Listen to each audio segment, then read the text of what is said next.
Todos hemos escuchado las parábolas de Jesús desde que éramos chicos, ¿no? El buen samaritano, el hijo pródigo, son historias súper conocidas. Pero, ¿y si llevamos siglos leyéndolas mal? ¿Y si no son simples fábulas con una moraleja al final, sino algo mucho, mucho más urgente? Pues resulta que un teólogo del siglo XX, un tal C.H. Nott, nos dio una clave que de verdad lo cambia todo.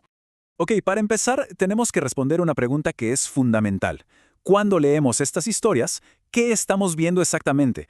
O sea, ¿son como códigos secretos llenos de símbolos que hay que descifrar? ¿O son relatos más bien directos con un mensaje claro? A ver, imagínense que durante casi 2000 años la forma de leerlas fue la alegoría. El mejor ejemplo es San Agustín con el buen samaritano. Para él, cada detallito era un símbolo, que si Jericó era nuestra mortalidad, que si los ladrones eran el diablo y sus ángeles, que si la posada era la iglesia. Era una decodificación súper minuciosa. ¡Claro! Esto nos deja pensando. ¿Eran de verdad códigos secretos? ¿En serio la intención de Jesús era que nos pusiéramos a descifrar cada pequeño elemento como si fuera un acertijo?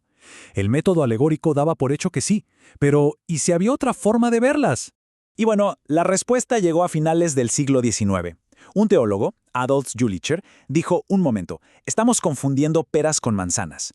Una cosa es una alegoría y otra muy distinta es una parábola. Él explicó que en la alegoría, sí, cada detalle simboliza algo, pero en la parábola no. Hay un único punto central. Las parábolas se basan en la vida real, en cosas que pasaban todos los días, y nos invitan a formarnos un juicio sobre esa situación. Esta distinción fue de verdad como abrir una ventana en una habitación cerrada por siglos. Y aquí es donde entra nuestro protagonista, C.H. Dodd. Él tomó esta idea de Jülicher y la llevó a otro nivel. Para Dodd, la clave de todo no estaba en decodificar símbolos, no. La verdadera clave era entender el contexto original, el momento exacto en el que se contaron estas historias.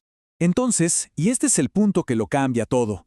Para Dodd, las parábolas no son fábulas bonitas con moralejas que sirven para cualquier época. Para nada. Eran más bien argumentos urgentes, diseñados para un momento muy específico y crítico de la historia. La crisis que el propio ministerio de Jesús estaba provocando. Él mismo lo dijo, el trabajo de quien interpreta es descubrir el puesto de una parábola en la situación que contemplan los evangelios. Para ponerlo más fácil, hay que encontrar su contexto vital original. La pregunta importante no es ¿qué me dice esta parábola a mí, hoy? La pregunta real es ¿qué entendió la gente que la escuchó de labios de Jesús en ese preciso momento? Ok, muy bien. Entonces, ¿cuál era esa situación tan urgente, esa crisis? Pues todo, absolutamente todo, giraba en torno a una idea central en la predicación de Jesús, el reino de Dios. Pero claro, aquí venía la pregunta del millón. ¿Cuándo? ¿Cuándo iba a llegar ese reino? Y aquí la cosa se pone súper interesante, porque había un choque de trenes intelectual. Por un lado, la visión dominante, la de teólogos como Albert Schweitzer, era que el reino de Dios era un evento cósmico futuro, que Jesús lo esperaba pronto, pero se equivocó y nunca llegó. Pero entonces llega Dodd y propone algo totalmente revolucionario, la escatología realizada. Es decir, que el reino no era algo del futuro, sino una realidad presente, algo que ya había llegado con Jesús. A ver, ¿qué es eso de escatología realizada? Suena complicado, pero la idea es bastante directa. Es la creencia de que todas esas promesas antiguas sobre los últimos tiempos no son para un futuro lejano. No, se están cumpliendo ahora mismo, en el presente, a través de la vida y la obra de Jesús. El momento que generaciones enteras habían esperado ya estaba aquí. Y ojo, que Dodd no se sacó esta idea de la manga. Se basó en los propios evangelios en frases súper potentes como esta. Si yo expulso demonios por el dedo de Dios, es que el reino de Dios ha llegado a vosotros. Para Dodd, la prueba era clarísima. Jesús no está diciendo el reino va a llegar, está diciendo el reino ya llegó. Sus acciones eran la prueba.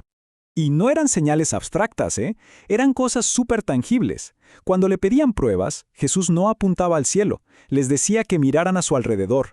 Los ciegos veían, los cojos andaban, los leprosos se curaban. Las antiguas profecías se estaban cumpliendo en tiempo real. El reino no era una idea bonita en el aire, era una fuerza activa que estaba transformando el mundo. Y claro, esta idea lo cambia absolutamente todo. Si el reino ya ha llegado, las parábolas dejan de ser simples lecciones de moral para convertirse en algo mucho, mucho más grande. El testimonio de la crisis suprema de la historia. Esto significa que hay que leerlas con un sentido de urgencia. No son lecciones suaves para reflexionar con calma más tarde, son ilustraciones de un punto de inflexión decisivo en la historia, un momento en el que había que tomar una decisión, o estabas dentro o estabas fuera. Dodd lo resume todo en una frase que es, potentísima. Lo eterno entra en la historia. Pensemos lo que significa. El reino de Dios, esa realidad que se consideraba eterna, trascendente, de repente irrumpe en nuestro tiempo, en nuestro espacio, a través de Jesús. La historia del día a día se convirtió de pronto en el escenario del juicio y la salvación. Toda esta verdadera revolución en el modo de entender las parábolas fue presentada por Dodd en su libro de 1935, Las parábolas del reino. Esta obra, básicamente, le dio la vuelta a todo y reformuló por completo cómo se entendían estas historias, ya no como cuentos para cualquier época, sino como anuncios urgentes para un mundo que estaba en plena crisis. Así que, al final, nos quedamos con esta pregunta. ¿Qué es la que de verdad importa? ¿Qué cambia si las parábolas no son solo historias para aprender una lección, sino que son anuncios urgentes de un evento que está cambiando el mundo aquí y ahora? La perspectiva de Dodd nos invita a leerlas de nuevo, pero esta vez con la sensación de estar presenciando un momento que lo cambió absolutamente todo.